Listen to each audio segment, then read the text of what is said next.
અને હવે વાત કરીએ સસ્તા અનાજની દુકાનોના વિતરકોના હડતાલનો મુદ્દો। અનાજ વિતરકોની હડતાલ સમેટવા સરકારનો વધુ એક પ્રયાસ। અન્ન અને નાગરિક પુરવઠા વિભાગના નિયામકે બેઠક બોલાવી છે અને નિયામકે અનાજ વિતરકોના આગેવાનોને બોલાવ્યા। હડતાલના ચોથા દિવસે ત્રીજી વાર નિયામકે બેઠક બોલાવી છે। વિતરકોના આગેવાનોને તાત્કાલિક ગાંધીનગર પહોંચવા માટે કહેવાયું છે। સવારે મંત્રીએ અધિકારીઓ સાથે બેઠક કરી હતી। મંત્રી રમણભાઈ સોલંકીએ અધિકારીઓ સાથે બેઠક કરી હતી।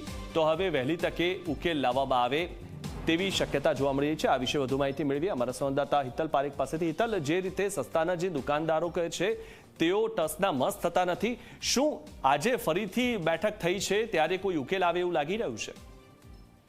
જી ચોક્કસ એવું કહી શકાય કે જે પ્રકારે સસ્તા અનાજની દુકાનોની હડતાલ ચાલી રહી છે એ હડતાલ કેવી રીતે પૂરી થઈ શકે એ માટે સતત સરકાર મંડળ સાથે બેઠકો કરી રહી છે। અહીં અંતર્ગત આજે ચોથી બેઠક માટે પણ બોલાવવામાં આવ્યા છે। એ પહેલા પુરવઠા મંત્રી ના અધ્યક્ષસ્થાને બેઠક યોજાઈ હતી। અધિકારીઓને ક્યાંક ને ક્યાંક ડાયરેક્ટર પણ આપવામાં આવ્યું હતું અને અત્યારે વર્તમાન જે સ્થિતિ છે એ સ્થિતિમાં સરકાર દ્વારા પણ જે સસ્તા અનાજની દુકાનદારો એસોસિએશન છે તેઓને અપીલ કરવામાં આવી હતી કે લોકોને મુશ્કેલી ન પડે એ માટે તેઓએ હડતાલ સમેટવી જોઈએ। ક્યાંક ને ક્યાંક સરકારે પોતાની મજબૂરીની જે વાત છે, કારણ કે જે આખો મુદ્દો અટવાયો છે લેખિતમાં આપવાની વાત છે।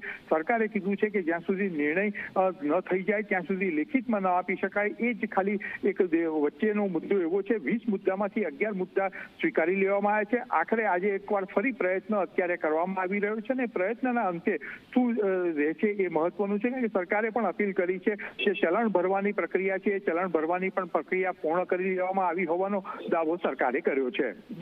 જી આભાર હિતલ, માહિતી આપવા બદલ।